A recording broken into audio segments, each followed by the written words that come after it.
வணக்கம் வாங்க. இன்னைக்கு நம்ம ரோஜாஸ் கலர் சேனல்ல செய்ய போற ரெசிபி ஈவினிங் ஸ்நாக்ஸ் தான். ஒரே மாதிரி செஞ்சு கொடுக்கும்போது பசங்களுக்கு போர் அடிக்கும். கொஞ்சம் டிஃப்ரெண்டா ராகி மாவுல போண்டா, அவல் கட்லெட்டு, ராகி மாவுல வாழைப்பழம் போண்டா சூப்பரா இருக்கும் டேஸ்ட். வாங்க வீடியோக்குள்ள போகலாம்.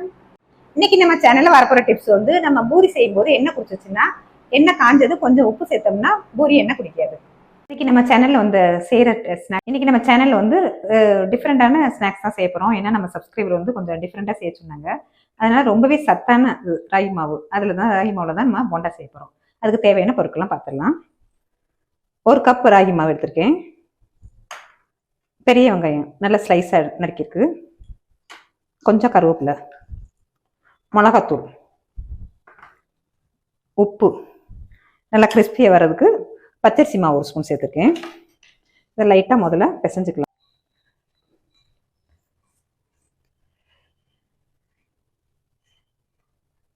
இனிமேல் கொஞ்சம் தண்ணியை தெளித்து நல்லா பிசைஞ்சுக்கலாம். ஏன்னா ரொம்ப தண்ணி ஊற்றுவோம். ஏன்னா வெங்காயம் இதுலேயே கொஞ்சம் தண்ணி வரும். அதனால் கொஞ்சம் தண்ணி கம்மியாக சேர்த்து தெளித்து நம்ம போண்டாவுக்கு ரெடி பண்ணிக்கலாம். இப்போ ராகி மாவு போண்டாவுக்கு நல்லா எண்ணெய் காஞ்சிருச்சு கடாயில்.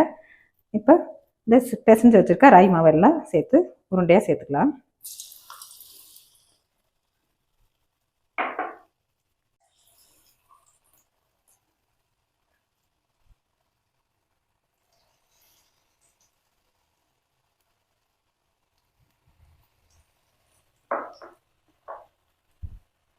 அடுப்பை கொஞ்சம் லோ ஃப்ளேம்ல வச்சுக்கலாம்.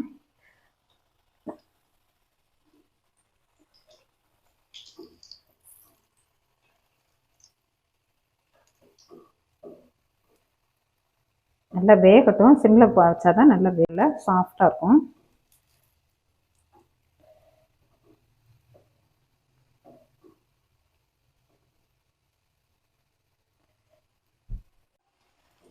இப்போ நல்லா வெந்திருக்கு ராகி மாவு. ராகி மாவுல போண்டா வந்து சூப்பராக இருந்திருக்கு.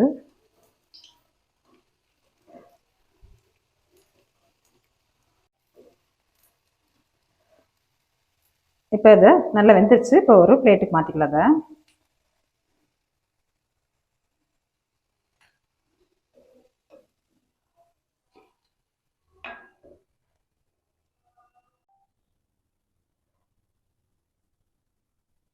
சூப்பரான evening snacks ragi bonda ready ஆயிடுச்சு.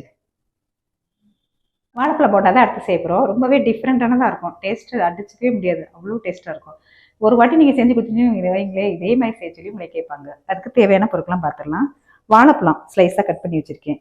உங்ககிட்ட எந்த வாழைப்பழம் இருக்கோ அதை நீங்கள் எடுத்துக்கலாம். நல்லா கனிஞ்சதா.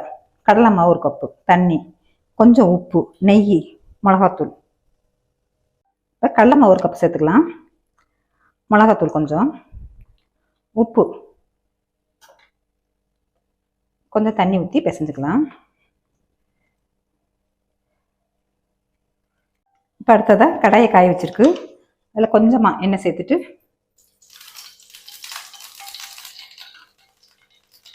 லைட்டாக எண்ணெய் சேர்த்துட்டு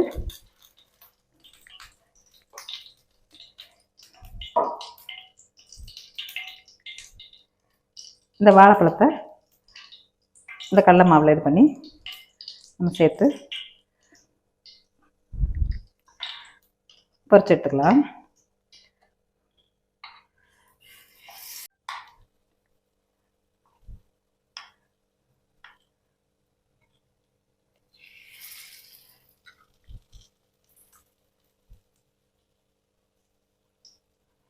நல்லா கடலை மாவெல்லாம் இந்த வாழைப்பழத்தில் கோட்டாகிற மாதிரி நல்லா இது பண்ணிட்டு சேர்த்துக்கலாம்.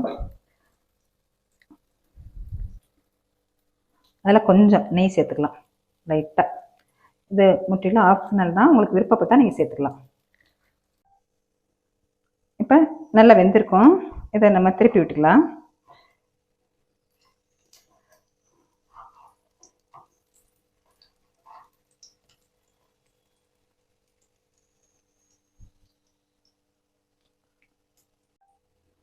இப்போ நல்லா வெந்திருக்கும்.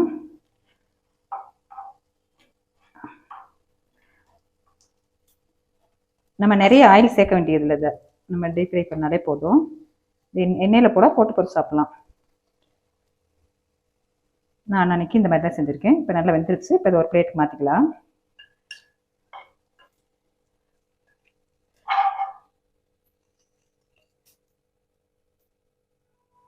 அடுத்தது நம்ம சேர்ப்பது அவலில் கட்லெட் தான் சேர்க்குறோம். இதுவும் டிஃப்ரெண்ட்டாக இருக்கும் டேஸ்ட்டு. இப்போ அதுக்கு அவல் கட்லெட் தேவையான பொருட்களை பார்த்துடலாம். அவல் எடுத்து வச்சுருக்கேன். அதை நல்லா கழுவிட்டு ஒரு 5 நிமிஷம் அது ஊறட்டும். நல்லா கழுவிட்டு ஊற வச்சுக்கலாம்.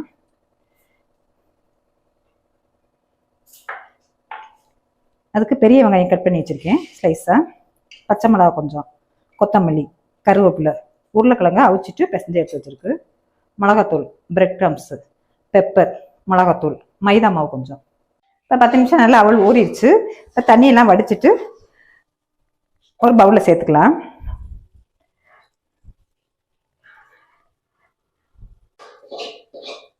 இப்போ நல்லா அவளை மசிச்சாச்சு. கைட்ட நல்லா பிசைஞ்சுக்கலாம். அடுத்ததா உருளைக்கிழங்கு சேர்த்துக்கலாம்.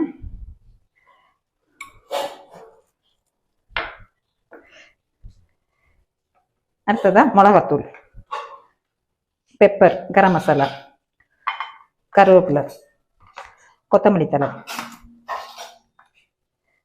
கட் பண்ணி வச்சிருக்கேன் நைஸாக வெங்காயம், பச்சை மிளகாய். இப்போ உப்பு சேர்த்துக்கலாம். உப்பு சேர்த்து நல்லா எல்லாத்தையும் பிசைஞ்சுக்கலாம்.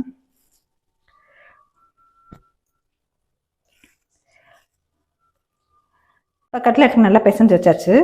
இப்போ இதை ஒரு இலையில லைட்டாக எண்ணெய் தடவிருக்கேன்.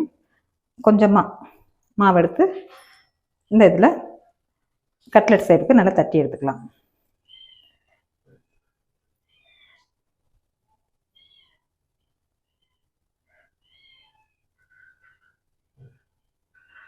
மிச்சம் இருக்க மாவையும் எல்லாத்தையும் ஒன்று சொன்ன மாதிரி எடுத்து தட்டி வச்சுக்கலாம். இப்போ கட்லெட்டுக்கு ஒன்று சொன்ன மாதிரி தட்டி வச்சாச்சு. அடுத்ததாக மைதா மாவு கரைச்சிக்கலாம். இப்போ கொஞ்சமாக தண்ணி சேர்த்து மைதா மாவு கரைச்சிக்கலாம்.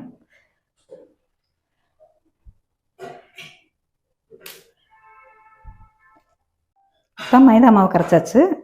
இந்த கட்லெட்டை மைதா மாவில் நல்லா கோட்டிங் கொடுத்துக்கலாம். ஒரு கோட்டிங்கு நல்லா கொடுத்துட்டு பிரெட் க்ரம்ஸில் நல்லா எல்லாத்துலேயும் கோட்டிங் படுற மாதிரி எல்லாத்தையும் இதில் பண்ணி எடுத்துக்கலாம்.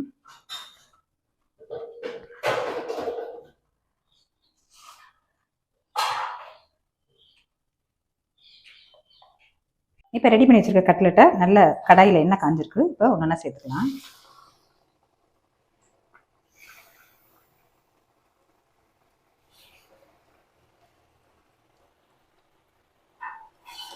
நல்லா அடுப்பை கொஞ்சம் சிம்மில் வச்சுக்கலாம்.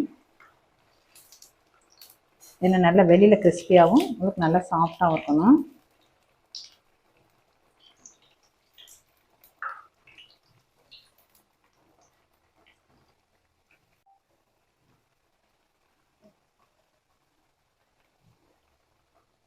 ஏன்னா நம்ம அவளையும் நல்லா ஊற வச்சு பிசைஞ்சிட்டோம். உருளைக்கிழங்கு நல்லா அவிச்சிட்டு நல்லா பிசைஞ்சு சேர்த்துக்கனால எல்லாம் டக்குன்னு வெந்துடும்.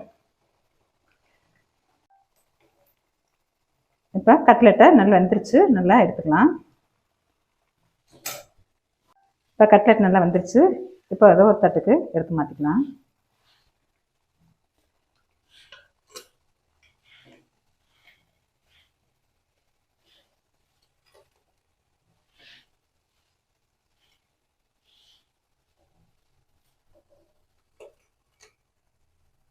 எல்லாருமே விரும்பி சாப்பிடக்கூடிய கிறிஸ்பியான கட்லெட் ரெடி ஆயிடுச்சு.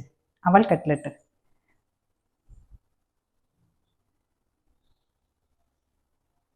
ரொம்பவே டேஸ்டியான எம்மியான ட்ரெடிஷ்னலான ஈவினிங் ஸ்நாக்ஸ் டக்குன்னு ரெடி பண்ணியாச்சு. இன்னைக்கு நம்ம செஞ்ச பலகாரங்கள்லாம் சின்னவங்கல இருந்து பெரியவங்க வரைக்கும் கேட்டு விரும்பி வாங்கி சாப்பிடுவாங்க. இப்ப செஞ்ச பலகாரம் பிடிச்சிருச்சுல, சப்ஸ்கிரைப் பண்ணுங்க, லைக் பண்ணுங்க, ஃப்ரெண்ட்ஸ் அண்ட் ஃபேமிலிக்கு ஷேர் பண்ணுங்க. தேங்க்யூ ஃபார் வாட்சிங்.